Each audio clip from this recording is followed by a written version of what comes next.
बेटी पिता के लिए बेटी होती तो बड़ी प्रिय है, और बात भी सही है। सबसे ज्यादा घर में एक बेटी ही ऐसी है जो अपने पिता की सबसे ज्यादा खुरक करती। पिता का ध्यान सबसे ज्यादा कोई रखती है तो बेटी। रात को 2 बजे हो, एक घड़ी माता जी नहीं उठेंगी, पत्नी नहीं उठेगी, बेटा तो उठेगा ही नहीं, निकम्मा।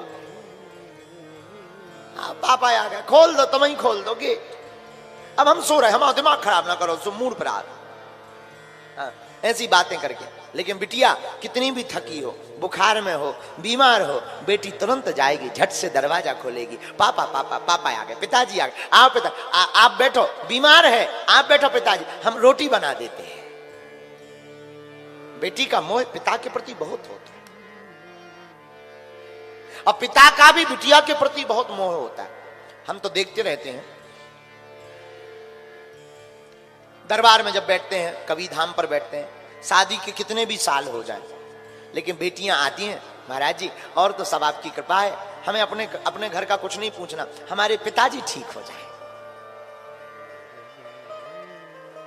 बल्कि ये धर्म पुत्रों का है, लेकिन ये धर्म बेटियां निभाती हैं। धन्य है हमारा भारत, भारत की बेटियों को इसलिए दुर्गा कहा जाता है। बेटियां जिसके घर आती हैं उसके घर खुशियां छा जाती हैं। बेटियां, पुत्र तो केवल एक कुल का नाम रोशन करते हैं, लेकिन बेटियां तो दोनों कुलों का उद्धार करती हैं। हमारा मानना है, हम आप लोगों से भी प्रार्थना करेंगे।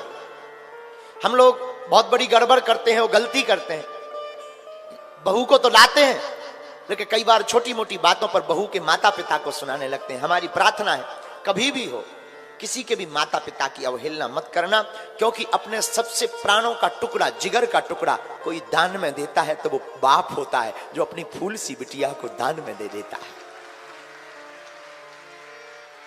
आप कभी विचार करना, आत्ममंथन करना कि 20 साल जिसके घर में बिटिया चहचहाती रही हो, खेलती रही हो, जिस आंगन में कूदती रही हो, जिसकी प्रत्येक दीवाल से उसकी याद जुड़ी हो, घर की एक एक ईंट जिससे बोल करके बात करती हो, और उस बेटिया को एक ही रात में बाप अपने कलेजे पर पत्थर रख करके विदा कर देता है,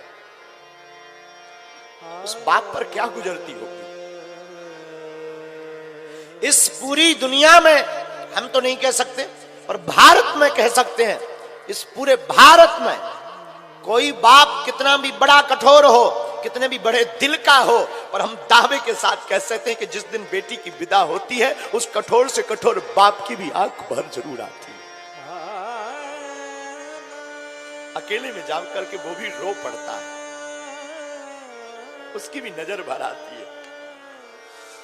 कितना भी कठोर हो, जब बेटी जाती है ना, विदा होती है ना, वो भी फूट पड़ता, बिखर जाता है।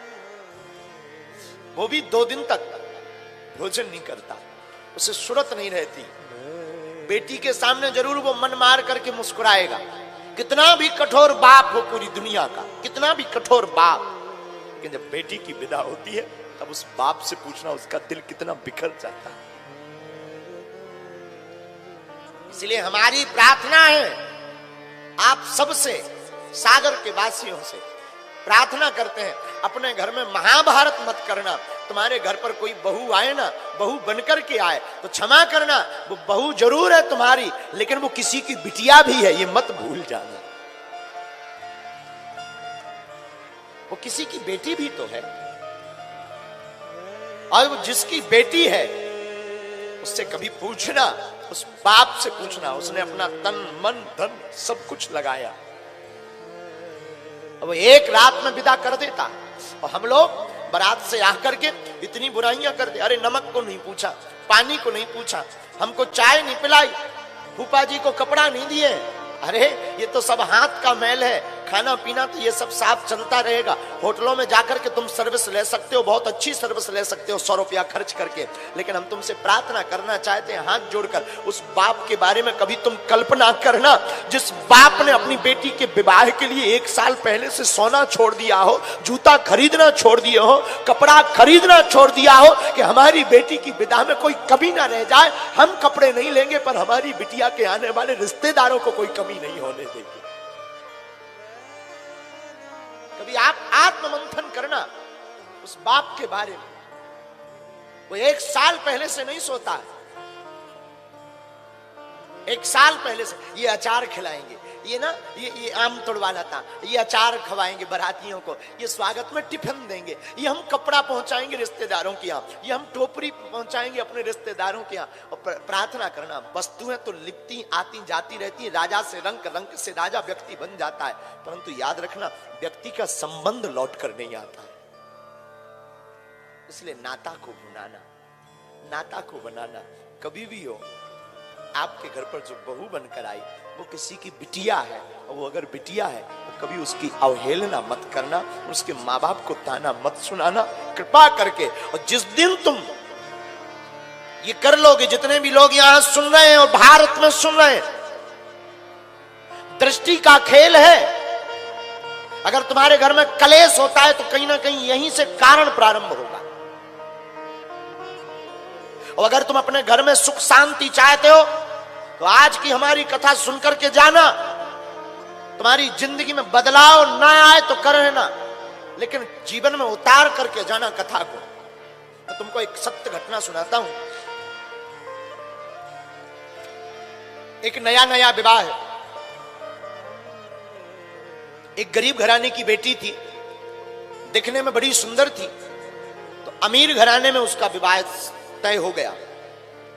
विवाह हुआ, अमीर घराने में आई, अमीर घराने में आकर के वो बड़ी प्रसन्न, घर वालों ने बड़ा स्वागत किया क्योंकि दिखने में बड़ी अच्छी गुणवान थी, सुयोग्य थी, बड़ी सरल थी, बड़ी सहज थी। इसलिए लोगों ने, परिवार वालों ने, उस बच्चे ने, उसकी मां ने, सासू मां ने स्वीकार कर लिया। दीपावली आई तो दीपावली के बाद एक नियम होता है मिठाई भेजने का। बहू के घर से ससुराल पक्ष में मिठाई के डिब्बा आते हैं, जो ससुराल में पूरे परिवार को बांटा जाता है। ये तो थे बड़ी गरीब घर से। इसने अपनी मां को फोन लगाया, मां जी दीपावली आ गई है, अब सासू मां पूछेगी मिठाई, तो क्या कुछ व्यवस्था बनी क्या? मां ने कहा, बिटिया तुझे तो पता है उधार उठाकर तेरे पिता ने शादी की है, अभी कर्जा ही 3.5 लाख चढ़ा है, अपने घर पर एक अन्न का दाना नहीं। बेटी फिर भी मैं कुछ व्यवस्था करके कुछ मिठाई भेजती हूं। शाम को मां ने दोबारा फोन लगाया, बिटिया 1000 रुपया की व्यवस्था हो गई है, मैं तेरे घर पर ना 5 किलो मिठाई भेजती। तो बेटी ने सोचा परिवार इतना बड़ा है, 5 किलो मिठाई अगर आएगी तो मेरी सासू मां ताना सुनाएगी, हंसी उड़ाएगी। देखो कितनी बड़ी